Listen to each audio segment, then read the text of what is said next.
many options to choose from. It's hard to really kind of decide what's a viable product. Well, if you are going to use them, most of the time I think you should rotate them, though, because your body does build up somewhat of a tolerance. I mean, most of those products, you can feel it for 2 or 3 days, a week when you use it, and then it starts getting diminished. I mean, you can just tell you don't get that same little... You're not amped up as much. Right. You switch it to something for a week or so you have 2 or 3 or 4 different products, and you rotate them. Right. If you are going to use them, that's probably how I would do it. Now, this MuscleTech product, I should just go grab it, but I feel the buzz from that every time. I've been using it for like 2 months. Right. Well, is that the stuff that you gave me? It's the stuff that smells like terrible. Yeah. You put it in that protein. You put a little bit of protein in with it. Yeah, I usually just mix it up with my protein powder 30 minutes before I work out, and this stuff's it's not the best tasting stuff. I've never quite had one like this, but it just it gives you a little bit of a buzz at least me every time. My head starts itching after about 20 minutes, and most products will do that. But again, after a week of using them, I don't get the scratchy head. I don't feel flushed in the face and the arms. This one every time. So, if there's somebody that, because I know there's a lot of people out there that don't like taking medicine, don't like taking pills, if something hurts, they kind of just go through it and they don't take the ibuprofen or the aspirin or anything like that. Is there anything you'd recommend for somebody that doesn't want to take a pre-workout that might want a little bit of an energy boost prior to working out? I don't think that just having a little bit of coffee is a bad idea, like a cup, 8 ounces or something like that. Making sure you drink plenty of water. Sure. I mean, you've got to have plenty of water in your system. I mean, what you have to have basically for a good pump, and I don't even know if people know what a pump is that are listening to this show. Well, maybe you should explain that to them. Well, Arnold Schwarzenegger said that it was like, well, I won't say that, but he said it was like somebody's putting air into your muscle. And it's kind of like what it feels like. I mean, it's like your muscles... It just feels like it's tight, but not in a muscle tightness, like not in a tightness it's hard to explain. Well, it's what happens is basically when you're training a muscle. Let's say you're training your biceps. Oh, you wanted the real reason why it happened? Okay. Yeah, I mean, tell them what it is, because that's why these products exist. You're trying to increase blood rushes to the area that you're training. Your arms, your back, your legs. And it's an inflammatory mechanism. It tight because there's more blood in that area. Yeah. So it's trying to heal and supply oxygen and nutrients to that area because it's under stress. Exactly. Yeah. So it doesn't last forever. It doesn't last 2 or 3 days. It lasts maybe 30, 40 minutes, an hour.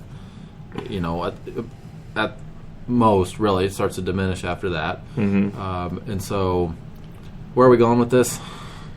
Oh, the caffeine and everything. Sure. Well, I was going to say you got to have hydration. Sodium levels is what's causing. I mean, you got to have the right sodium levels. Right. So you got to have enough sodium in your system and enough water, and that's really where you get a good pump from. If you deplete sodium and water, you can't get a pump.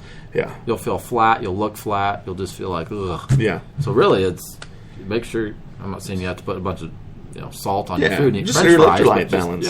That's all that it really is. Yeah. Yeah, absolutely. And also, interestingly enough, if you have if you're hydrated properly and your electrolytes are in proper ratio to the water, chances are injuries, cramps, spasms, muscle tightness after a workout, those things tend to kind of diminish and go away as well. So it's an important situation that you're looking at here when it comes to hydration and electrolyte balance and things like that. And they say, if you take in, it's different stories. Like, take in protein half an hour before your workout. Take in carbohydrates half an hour before your workout. I mean, that's two different camps. Some people say have a combination of the both, before. It's really, I think, honestly, in the way we digest things, not everybody doesn't shoot through everybody like it does for Brandon. There's definitely a lot of. I can listen to an interview or a podcast or whatever, read an article from people that obviously have done a lot in the industry. And again, one will say pre-workout drinks and food are absolutely critical for getting the most out of your workout.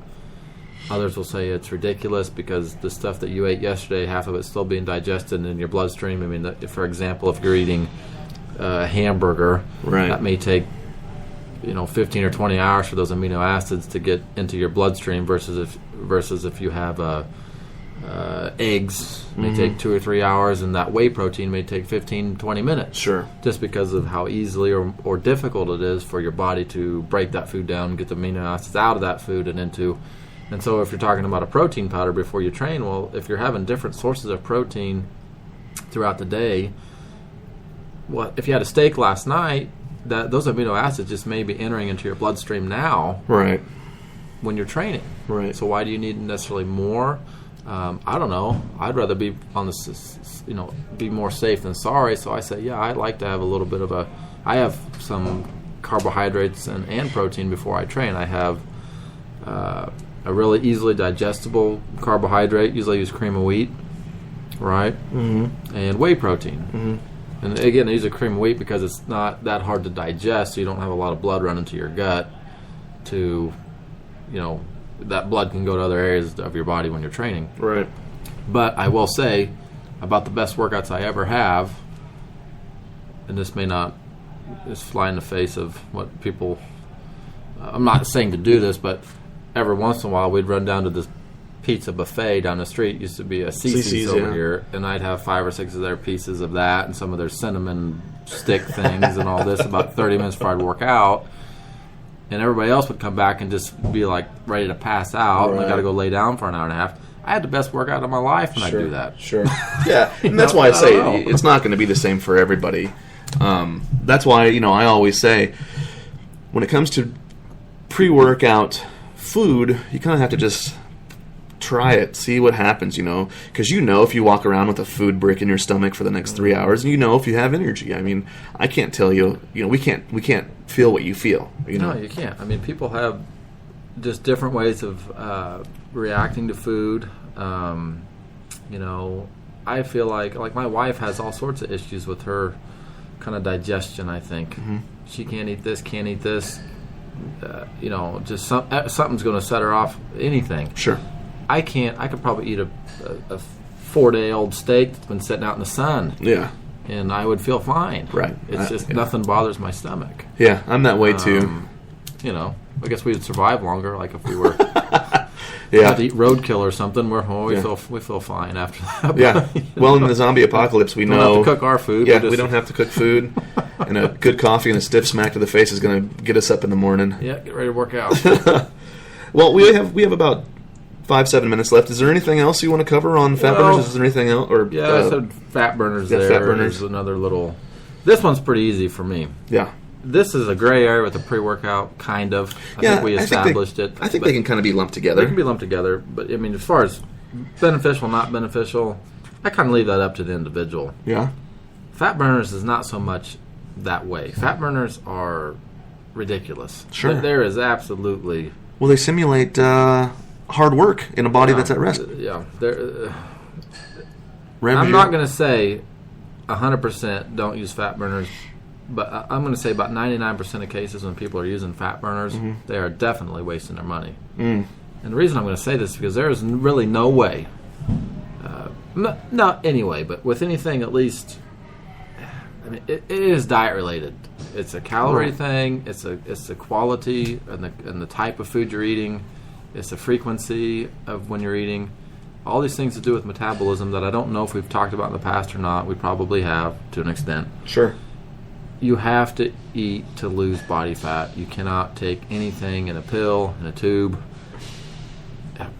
You are wasting your money if you are taking fat burners and thinking that all this is really just. It's not. Well, and the theory behind it is whatever herb they're using or however much caffeine they use, which again we hear that caffeine again is in there, or herbal caffeine. The original ones were ECA stacks, which was ephedra, caffeine, and aspirin. Again, aspirin you hear, but ephedrin kind of went off the market because people were having some health issues with it, but it worked. I mean, it seemed to have worked, but now they don't normally have the ephedrine in them. Right, they took it out because I think they had a couple of people have heart issues or whatever with them, and again, it may. Again, I'm not saying there aren't products out there that may not even be legal. Right. You may have to go to. I don't even know. But again, is that worth it?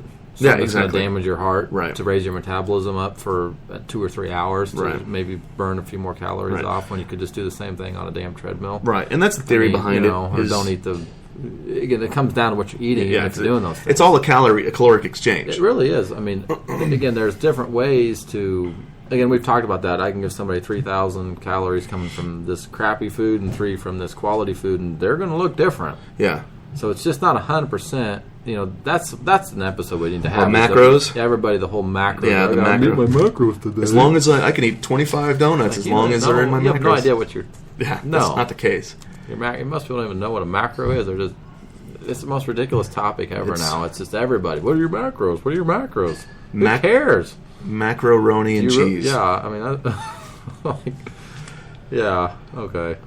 But yeah, that's the whole theory behind it. Is just basically it elevates your temperature by elevating your heart rate. I guess. Yeah, and you can still eat your cheeseburgers. Yeah, and it simulates you burning through calories as if you were running or something. That ice cream there, where you take that and you'll be fine.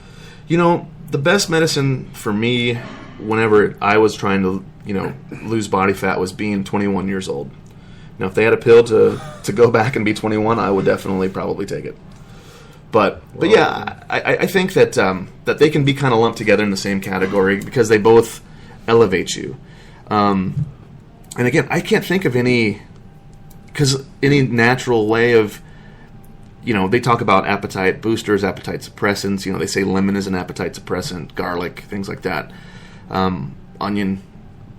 But what are you doing when you're eating lemon and garlic and onion? I mean, chances are you're making your own food, and chances are you're making healthier food. Yeah. You know what I mean? So there's all kinds of back doors we can go out of with these products.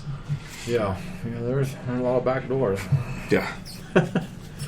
Yeah, so I don't know. What do you think? I think I'm spent. I feel like I'm...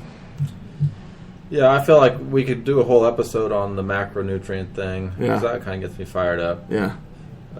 I think the pre-workout and the fat burners here we've kind of established. If you want to waste money, go ahead. I got a couple you could buy from me at the front. Yeah.